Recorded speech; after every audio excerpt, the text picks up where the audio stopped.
பாப்பான்றது வீட்டில் செல்லமாக வச்சது. சில பேர் நினைக்கிறது அது இயக்க பேருண்டு, அப்படி இல்லை. வீட்டில் ஆரம்பத்திலே பாப்பான்னு பழக்கத்தில் வந்துட்டு அது வந்து கிட்டார் பாப்பான்னு மாறி இப்படி வந்துட்டு.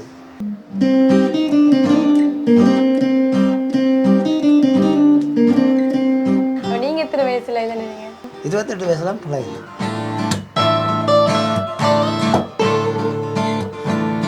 ஏதாவது ஒரு மறக்க முடியாத நிகழ்வு ஏதாவது சொல்கிறீங்களா?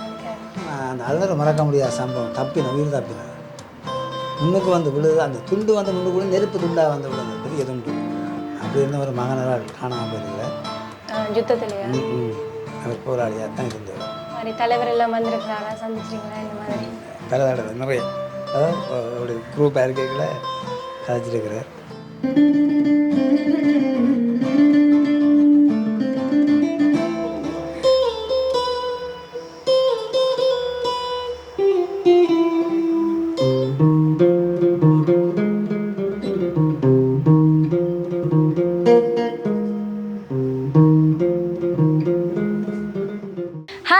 வணக்கம். மீண்டும் உங்களை ஒரு அழகான வித்தியாசமான காணொலி மூலம் சந்திக்கிறதுல மிக்க மகிழ்ச்சி. நாங்கள் முதல்ல ஒரு காணொலி போட்டிருந்தேன், அதில் சொல்லியிருந்தேன் பாப்பா அண்ணியை எடுக்கலாம் போயிட்டு அவர் இன்னொரு தனி காணொலியாக எடுத்து போடுறேன் அப்படின்னு சொல்லியிருந்தேன். இன்றைக்கி பாப்பா அண்ணியை தான் சந்திக்க வந்துருக்கிறேன். அவர்கிட்ட நிறைய விஷயங்கள் கதைச்சு தெரிஞ்சுக்கொள்ளணும். அதாவது ஈழம் சம்மந்தப்பட்ட நிறைய விஷயங்கள். ஏன்னா அவர் ஈழத்தில் இருக்கக்கூடிய நிறைய கலைஞர்களுடைய எல்லாமே சேர்ந்து வேலை செய்து கொண்டிருந்தவர். அப்போ அவர்கிட்ட நிறைய அவைகள் சம்மந்தப்பட்ட நிறைய கேள்விகள் இருக்கலாம். ஏன்னா எங்களுடைய காணொலி பார்க்குறது பெரும்பாலும் புலம்பெயர் தேசங்களில் இருக்கக்கூடியார்கள். அப்போ அவைகள் எல்லாமே இங்கே இருக்கும்போது இந்த ஈழத்து பாடல்கள் எல்லாமே கேட்டுப்பினும் கட்டாயம். அப்போ அவைகளுக்கு மட்டும் இல்லை, இங்கே இருக்கக்கூடிய ஆக்களுக்கு தான். அப்போ அவர்கிட்ட எல்லாமே கேட்டு தெரிஞ்சு கொள்வோம். உண்மையாக ஒரு வித்தியாசமாக இருக்கும் இந்த காணொலி. முழுமையாக பாருங்கள் எப்படி இருக்குது அப்படின்றத பார்ப்போம். இங்கே உள்ளே போகும்போதே அந்த மியூசிக் அப்படியே கேட்டு கொண்டு இருக்குது. வாங்க.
வணக்கம் அண்ணா.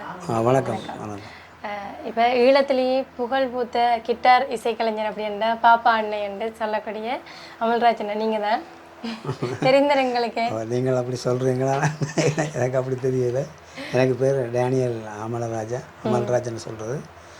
பாப்பான்றது வீட்டில் செல்லமாக வச்சது. சில பேர் நினைக்கிறது அது இயக்க பேருண்டு, அப்படி இல்லை. வீட்டில் ஆரம்பத்திலே பாப்பான்னு பழக்கத்தில் வந்துட்டு அது வந்து கிட்டார் பாப்பான்னு மாறி இப்படி வந்துட்டு. ஓகே. இப்போ என்ன மாதிரி ஏன்னா ஒவ்வொருத்தருக்கும் ஒவ்வொரு இசைக்கருவிகளில் நாட்டமாக இருக்கும். உங்களுக்கு எதுக்காக கிட்டாரில் இசை இப்படி நாட்டம் வந்தது? நாங்கள் கிறிஸ்டியன் தானே, சர்ச்சுக்கு போகிறது தானே.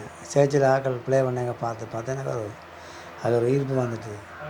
அதனால் நான் எங்களோட ரிலேஷன் ஒரு ஆகிட்ட தான் பழகினேன். ரொபின்சன் என்ற எங்களுடைய நெருங்கிய உறவினர், அவர்கிட்ட தான் பேசிக் படித்தேன் நான். அதிலிருந்து பிறகு தொடர்ந்து ப்ளே பண்ணி கொண்டு இருக்கிறேன். இப்போ நிறைய வேறு டீச்சர்ஸ்கிட்ட படிச்சிருக்கிறேன்.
யோசனையை கேட்டு அப்படி படித்து வந்துடுவார். எத்தனை வருட காலமா இப்போ என்ன உங்களோட மகன்கிட்ட கேட்கும்போது அவர் சொன்னார், நான் 7 வயசுல இருந்து தான் 7 வயசாக இருக்கக்குள்ள நீங்கள் அவர்கிட்ட இந்த பழகன்னு தன்னோட திணிச்சு தந்ததா? அப்போ நீங்கள் எத்தனை வயசுல இதை நினைங்க?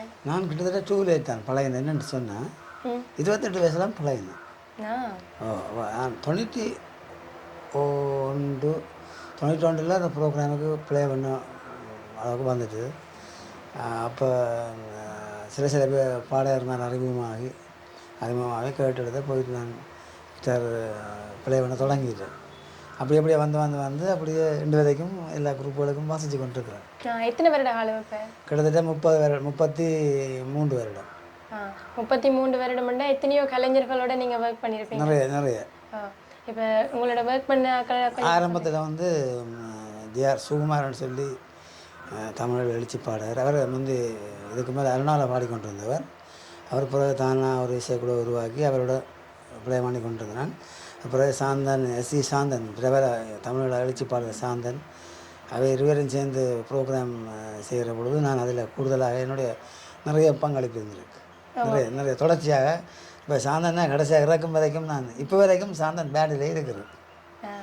இறந்த அப்புறம் சாந்தன் பேண்டில் இப்போ கோவலனாக்கள் சாந்தன் மகன் அப்படி அவையோட ப்ளே பண்ணி கொண்டிருக்கிறேன்.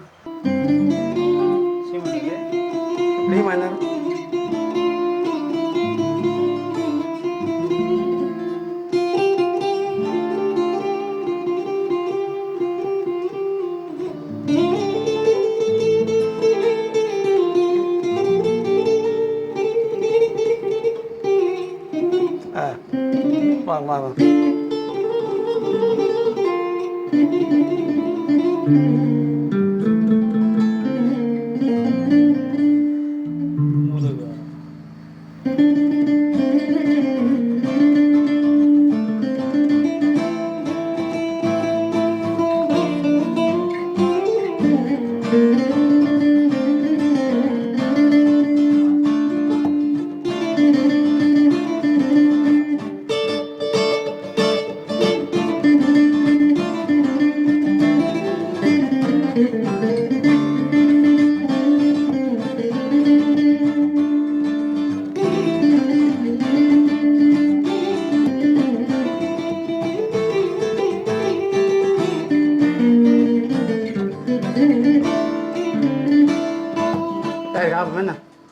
ஏதாவது ஒரு மறக்க முடியாத நிகழ்வு ஏதாவது சொல்கிறீங்களா எங்களுக்காக? ப்ரோக்ராம் ஒன்றுக்கு போயிட்டு மேடையில் அரேஞ்ச் பண்ணி எல்லாம் தொடங்குறதுக்கு ஆயத்தப்படுத்த கிவிர் வந்துட்டு, கிவிர் விமானம், யுத்த விமானம் வந்து அங்கே கிட்டடியில் அந்த எங்களுடைய ஏரியாவுக்கு அங்கே கொண்டு கூட நாங்கள் எல்லாம் கலட்டி ஓடிக்கொண்டு விரைகளை நான் கலட்டி வச்சுட்டு ஓடி வந்துட்டு இங்கே விரைகளை துண்டு அடித்த செல் துண்டு வந்து எனக்கு முன்னுக்கு விழுது. நான் அதில் தப்பிட்டு நாங்கள் ப்ரோக்ராமுக்கு போய் நின்று அப்போ நான் ஆயத்தப்படுத்தி கொண்டு இருக்கிறேன். அப்போ நான் ஒரு ஸ்கூல் ஒன்றில் அந்த கிரவுண்டில் கூட்டினது உடனே விட்டுட்டு ஓடி வந்துட்டேன்னு நான் அந்த அதில் மறக்க முடியாத சம்பவம். உயிர் தப்பினது முன்னுக்கு வந்து விழுது. அந்த துண்டு வந்து முன்னுக்கு நெருப்பு துண்டாக வந்து விழுந்தது, பெரிய துண்டு. ஓகே, உண்மையாகவே அது எல்லாமே நீங்கள் சொல்லும் போதே உங்களை கண்ணில் கலங்கி போட்டுதானே மறக்க முடியாத நினைங்கள். நாங்கள் இறந்தால் பிள்ளைகள் நிலைப்பாடுதான் எப்படி கஷ்டப்பட்டுருப்போம். ஏதோ கடவுள் காத்து கொண்டு வந்து இப்போ இந்த வரைக்கும் இருக்கிறோம். அப்படி இருந்த ஒரு மகனால் காணாமல் போயிருக்கிறார் யுத்தத்திலேயே. அவர் போராளியாக தான் இருந்தவர். ஆனால் நான் வந்து போராளியில் நான் வந்து உள்ள ஒரு கலைஞன், உள்ள மியூசிக் கிட்டாரிஸ்ட், அவ்வளோந்தான். இப்போ நீங்கள் இப்படி நிறைய இடங்களுக்கு ப்ரோக்ராமுக்காக போயிருப்பீங்களா? என்ன மாதிரி தலைவர் எல்லாம் வந்திருக்கிறாரா, சந்திச்சிருங்களா? இந்த மாதிரி பல தடவை நிறைய. அது நாங்கள் குரூப்பாக மியூசிக்கு போய் வருவார், மேடையில் எங்களுக்கு கிஃப்ட்டு தருவார். அப்படியெல்லாம் அப்படி குரூப்பாக இருக்கைகளை கதைச்சிருக்கிறார். அவார்டு தந்தது.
பாட்டு எல்லாமே பிள்ளை மாட்டீங்க ஐயா. அது இவ்வளோ வருஷமா செய்கிறேன்னு சொன்னீங்க. உங்களுக்கு எத்தனை வயசுன்னு சொல்லவே இல்லை எங்களுக்கு. 61. 61 வயசு. சரி, இப்போ இதெல்லாமே கீபோர்ட் இதுகள் அதாவது இந்த கிட்டார்கள் எல்லாம் ப்ளே பண்ணணும்னா இப்போ ஒரு கையால் எல்லாமே செய்யல. அது இந்த கை இப்படி செய்யுதுன்னா மற்ற கை வேறு மாதிரி செய்யணும். என்னென்ன அதுக்கெல்லாம் பழக்கப்படுத்துனீங்க? ப்ராக்டிஸ்லாம் பெருமை தவிர நாங்கள் நினைச்சோட நாங்கள் வராது தானே. ஒரு பிள்ளை தவண்டு எழுந்து நடந்து தானே ஓடும். அதே மாதிரி தான் மியூசிக் வந்து ஆரம்பத்துலேருந்து ப்ராக்டிஸ் நல்லா ப்ராக்டிஸ் பண்ணால் ஞானமும் வரும், நல்ல கையும் துரிதமாக வரும். அது ஒரு மியூசிக் வந்து இறைவன் ஒரு கோடை, அது இறைவனுக்குரியதான் மியூசிக். நான் ஒரு மியூசிக்கை செய்தாலே முன்னுக்கு இருக்கிறாங்கள சந்தோஷப்படுத்தணும், கேட்டு கைதட்டுங்கன்னு சொல்லக்கூடாது. நாங்கள் ப்ளே பண்ணால் அவன் சந்தோஷத்தில் கைதட்டணும், அதுதான் என்னுடைய இது. ஓகே, இப்போ நீங்கள் சின்னல பழகும்போது என்ன மாதிரி அது இப்போ ஒரு புதுசாக ஒரு பழக போதுண்டா நிறைய கஷ்டமாக இருக்கும். என்ன மாதிரி அது கஷ்டப்படு? எனக்கு கிட்டாரே இல்லை என்னட்டு. அப்போ என்னோட ரிலேஷன்ஷிப்ட போய் பழகினு சொன்னேன்னா தானே அவர்கிட்ட போய் கிட்டாரை எடுத்து வச்சு நல்லா அந்த தட்டவே சத்தம் பெரியலை எனக்கு என்னது. ஆனால் ட்ரை பண்ணி ஒரு நோட்டாக தட்டி ப்ராக்டிஸ் பண்ணி ஓரளவுக்கு இந்த அளவு துளியாக வந்து நிற்கிறேன். இப்போ உங்கள்கிட்ட மகன்கிட்ட கதைக்கும் போது அவர் சொன்னார், நீங்கள் முந்தி கிட்டார் எல்லாம் அந்த கம்பி எதை எடுத்து வளர்த்து என்ன மாதிரி அந்த கதையை சொல்லுங்க. அந்த காலத்தில் ஸ்ட்ரிங்ஸ் வாங்கல, சில அந்த முக்கியமான அறுகிற கம்பி, அந்த ஈஃபஸ்ட கம்பி ஸ்ட்ரிங்ஸ் இருந்தது. அது அறந்தால் நான் அந்த பழைய காலத்தான் டெலிஃபோன் லைன் வயர் ஒன்று இருந்தால் அதுக்குள்ளே ஒரு கம்பி இருக்குது. அதை எடுத்துலாம் க்ளீன் பண்ணி அதை எடுத்து போட்டு அதில் போட்டு கூட வச்சு வாசிச்சுக்கிறார். அப்படி ஒரு ஆர்வத்தில் அப்படி செய்யுது. ஆனால் இப்போ எல்லா இடம் சுற்றினாலும் கிடக்குது என்கிட்ட. இப்போ தேவையானதும் கிடக்கு. அந்த நேரம் இல்லை, கஷ்டப்படுது. அப்போ வேண்டது கஷ்டம் தான், இப்போ எல்லாம் வாங்கலாம். இப்போ நீங்கள் இது கிட்டார் மட்டும்தான் ப்ளே பண்ணுவீங்களா இல்லை வேறு ஏதாவது?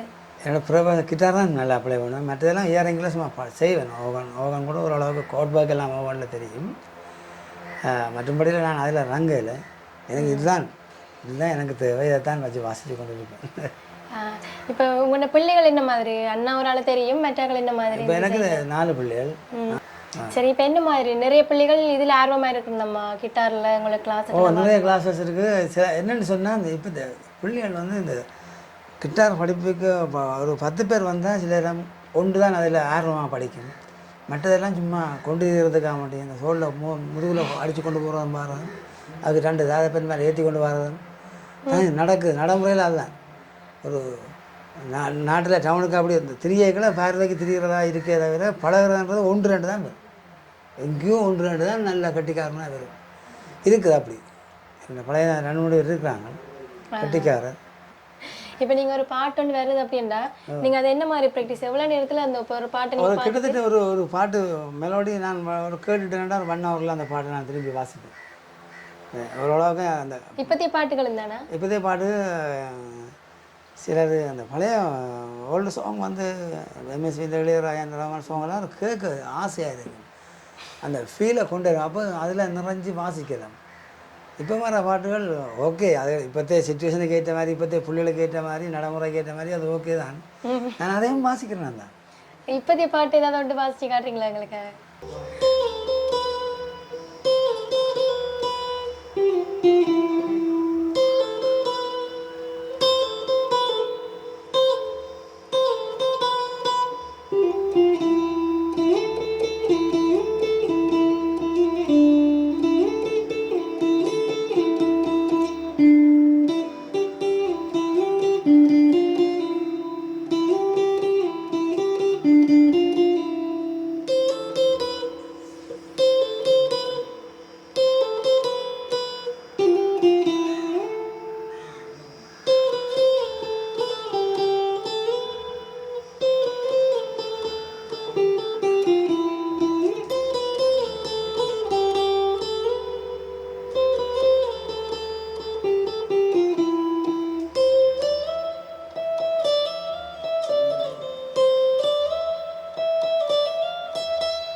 சத்தம் இந்த நேரம் கோயிலின் மொழியா? என்ன சத்தம் இந்த நேரம் நதியின் ஒலியா? கிளிகள் முத்தம் தருதா, அதனால் சத்தம் வருதா? அடடா, என்ன சத்தம் இந்த நேரம் கோயிலின் மொழியா? என்ன சத்தம் இந்த நேரம் நதியின் ஒலியா?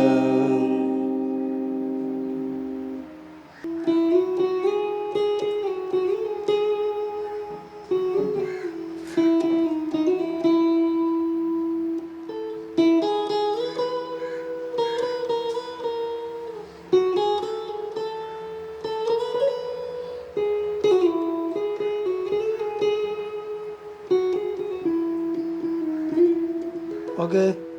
Okay okay. இப்போ முதல் இப்போ நீங்கள் நிறைய இடத்துல இருந்திருக்கீங்களானே ஈழத்து கலைஞர்களோட, அப்போ அவங்களோட இருந்து ஒர்க் பண்ணதுக்கும் இப்போ இருக்கக்கூடிய ஆக்களோட ஒர்க் பண்ணுறதுக்கு என்ன வித்தியாசங்கள் இருக்குது? அங்கேருந்து ஒர்க் பண்ண காலம் அது பொறுமையாக செய்யக்கூடிய இருந்த காலம். இப்போ எல்லாம் வேகமாக வந்துட்டு எல்லாமே. ஒரு நாளைக்கு ஒரு பாட்டு, ஒரு நாளைக்கு ஒரு பாட்டு, அந்த பாட்டு புது பாட்டெல்லாம் வரும். அதை உடனே ப்ராக்டிஸ் பண்ணி செய்ய வேணும். ஆனால் அப்படி செய்கிறதில்ல ஆக்கள் கூடுதலாக இல்லை. ஒரு சில மியூசிக் பேண்டு நல்லா நீட்டாக செய்யுது. பாட்டுகளெல்லாம் ஓரளவுக்கு அவசரமாக செய்கிற மாதிரி தான் இருக்குது. கூடுதலாக பொறுமையாக செய்யணும்னு சொல்லி சில பேர் செய்கிற ப்ராக்டிஸ் பண்ணுறதும் இல்லை. ப்ரோக்ராம்ன்ற உடனே ஓகனைங்கிறார் தூக்கி கொண்டு போய் உடனே ப்ரோக்ராம் செய்கிறது. ஹார்ட் ஒர்க் பண்ணி செய்கிறது குறைவு. அதுவும் பழைய காலத்து ஆக்கள் மாதிரி இல்லை. நானும் கூட தான் இப்போ சில உடனே பாட்டு வந்த புது பாட்டு வந்து எடுத்துகிட்டு போனால் மறந்தும் போடுவோம். அப்படி நிறைய சிக்கல்கள் இருக்குது. ஏன்னா நிலைமை இப்போத்தைய ஆக்கள் நடைமுறையில் உள்ள ஆக்களுக்கு புது பாட்டு வேணும், குத்து பாட்டு வேணும். கொண்டு ப்ரோக்ராம் கொண்ட உடனே தொடங்கிவிடுவாங்க ஆட. அப்போ நாங்கள் அந்த இனிமையாக சந்தோஷமாக வாசிக்கலாம் கட்டணும். ஒரு சிலர் இருக்கு வெட்டிங் ஷோ இன்டர்னல் உள்ளுக்க மண்டபம்னா கொஞ்சம் நீட்டாக செய்யலாம். இப்போ நீங்கள் நிறைய வெளிநாடுகளுக்கு போகிறீங்களானே பயணங்கள், அங்கே இருக்கக்கூடிய ஆகிறவங்களை ரசித்து பார்ப்பினம் தானே. இப்போ அவையில் என்ன மாதிரி இப்போ அங்கே முந்தி காலத்து பாட்டுகள் எல்லாம் விரும்பணுமா என்ன மாதிரி? இப்போ நாங்கள் அந்த போன காலத்தில் இயக்கப்பாட்டெல்லாம் முதல் ஆரம்பத்தில் போய் ப்ளே பண்ணேன். ஐரோப்பா போய் உள்ள இயக்கப்பாட்டு தான். அதுக்கு பிறகு 2ஆம் தரம் இப்போ இந்தியாவில் வந்தால் அப்புறம் பிரச்சனையை பிறகு போய் ப்ளே பண்ணேன். எல்லாம் சினிமா பாட்டுகள். நான் இப்போ இன்றைக்கு தான் நீங்கள் அந்த பேட்டி கேட்டு அந்த இது நேர்காணல் எடுத்தபடியாக தான் நான் இந்த கேட்டதுக்குனுங்க இந்த இயக்கப்பாட்டில் வாசிச்சேன். எனக்கு அதில் வாசிக்கணுமெண்டு இல்லை. நீங்கள் கேட்டதுக்குனாங்க சரி ப்ரூவ் பண்ணணுமே இந்த வாசித்தேன். அதுக்காக தான் செய்யுது. உண்மையாக சந்தோஷம். ஏன்னா நிறைய அனுபவங்களை கொண்டு வந்துருக்கிறீங்க நீங்கள் உண்மையாக. ஏன்னா அந்த காலத்துலேருந்து இப்போ வரைக்கும் பயணிக்கிறீங்க. இப்போத்தைய பிள்ளைகள் எல்லாம் என்ன மாதிரி இருக்கணும்? இப்போ முதல்ல இருந்த ஆக்களுக்கும் இப்போ இருக்கக்கூடிய ஆக்களுக்கும் என்ன மாதிரி இருக்கணும்? இப்போ பிள்ளைகளுக்கு பழகுறதுக்கு நல்ல வசதி. மியூசிக்கை பற்றி தான் கேட்குறீங்க. நல்ல வசதி இருக்குது. பெற்றோர்லாம் நல்ல ஆர்வமாக செய்கிறாங்க. ஆனால் 1-2 நான் முதல்ல சொன்னான் தானே 1-2 நல்லா வரும். மற்றெல்லாம் அப்படியே ஒன்றில் தொட்டு அப்படியே ஒரு நாளைக்கு ஓகன் கிளாஸுக்கு கொண்டு வரும். இப்போ இந்த அடுத்த நாளைக்கு கிட்டாருக்கு வரும். திருப்பி இப்போ இந்த வயலினே போகும். இப்படியே மிருதங்கத்துக்கு போகும். கடைசியாக போய்கிட்ட போகும். இதுதான் நடக்குது. என்ன எனக்கு ஒன்றுமா விளங்கல. சில பேர் இன்ட்ரெஸ்ட்டாக பெற்றோர் திணிச்சு கொண்டு வர்றதும் இருக்குது. தானாக பழகணுமெண்டு ஆர்வமாக வர பிள்ளைகளும் இருக்குது. அது வெல்லம். பெற்றோர் வந்து தண்டை பிள்ளை தான் வாசிக்கணும்னு நினைச்சால் அது நடக்காது. பிள்ளைக்கு எது விருப்பமோ அதை தான் செய்யணும். படிப்பில் சரி என்னதில்லை. இப்போ சரண் சோக்கு வந்து கிட்டாரில் இன்ட்ரெஸ்ட். அப்போ நான் லெட்ஸ் விட்டு கொண்டு அதை விட்டுட்டேன். செய்வோம் நீங்களே பழகவே செய்யணும். நான் இதுதான் மெடிசின் செய்யணும் பயோ படிக்கணும்னு சொல்லி நான் ஒன்றுமே கட்டாயப்படுது. ஆரம்பத்தில் ஒரு இதோண்டு இருந்தால் தான் பிறகு விட்டுட்டேன். எனக்கு பிறகு புரிஞ்சு விட்டேன். பிள்ளைக்கு எது விருப்பமோ அதை செய்கிறேன். விருப்பம் உள்ளதை செய்தால் தான் நல்லா வரலாம். உண்மைதான். உண்மையாக உங்களை சந்திச்சது எங்களை எல்லாருக்குமே எவ்வளோ சந்தோஷமா இருக்குது. என்ன உங்களுக்கு பிடிக்கிறது பெரிய விஷயமா இருக்குது. என்ன உங்களுக்கு தொடர்ந்து ப்ரோக்ராம்கள் வந்துருக்குது. டயர்ட் நித்திர முடிச்ச காலையில் இருந்தபடியே தான் நீங்கள் அந்த கேட்க நான் மாட்டேன்னு சொன்னேன். கொஞ்சம் பரவாயில்லை. உண்மையாக சந்தோஷம். நீங்கள் இப்போ மட்டும் இல்லை நிறைய நாள் நிறைய ப்ரோக்ராம் செய்யணும். நெடுவழி காலம் வாழணும் ஐயா. நன்றி நன்றி. உண்மையாக எங்களுக்காக நேரத்தை பொருட்படுத்தாமல் எங்களுக்கு நின்று இவ்வளோ இன்றைக்கு தந்ததுக்கு உண்மையாக நன்றி. இப்போ உங்களை பாருங்க நிறைய பேர் உங்களை தான் எதிர்பார்த்துட்டு இருப்பாங்க. அட பாப்பா நீங்க இருக்கிறாரு அப்படின்னு நிறைய பேர் பார்ப்பாங்க. சரிண்ணா நன்றி. நன்றி. இப்போ இன்றைக்கி உண்மையாகவே நான் முதல் ஒரு காணொலியில் சொல்லியிருந்தேன் என்னென்னா பாப்பா அண்ணே எடுக்கலாம் போயிட்டுது கட்டாயம் அவரை தனி ஒரு காணொலியாக எடுப்போம் அப்படின்றது. இன்றைக்கி அவரை பிடிச்சிட்டோம் ஆளிஞ்சனுக்கு நிறைய விஷயங்கள் நிறைய பாட்டுகள் நாங்கள் கேட்காத எல்லாமே தானாகவே எங்களை சொல்லி தந்தவர். உண்மையாக சந்தோஷம் அண்ணா பார்த்தது. உங்களுக்கும் பாப்பா அண்ணையை பிடிச்சிருக்கும். இப்போ நிறைய பேர் அவர் எங்கே இருக்கிறாரு இப்போ தெரியாமல் இருக்க அவர் அப்படின்னு யோசிச்சிருப்பீங்க. அவருக்கு அவைகளுக்கு எல்லாருக்குமே இந்த காணொலியை ஷேர் பண்ணி விடுங்க. இந்த காணொலி பிடிச்சிருந்தால் எல்லாருக்குமே ஷேர் பண்ணி மற்றும் ஒரு அழகான காணொலி மூலம் உங்களை சந்திக்கும் வரை உங்களது விடைபெற்று செல்லும் நான் உங்கள் வைஷ்.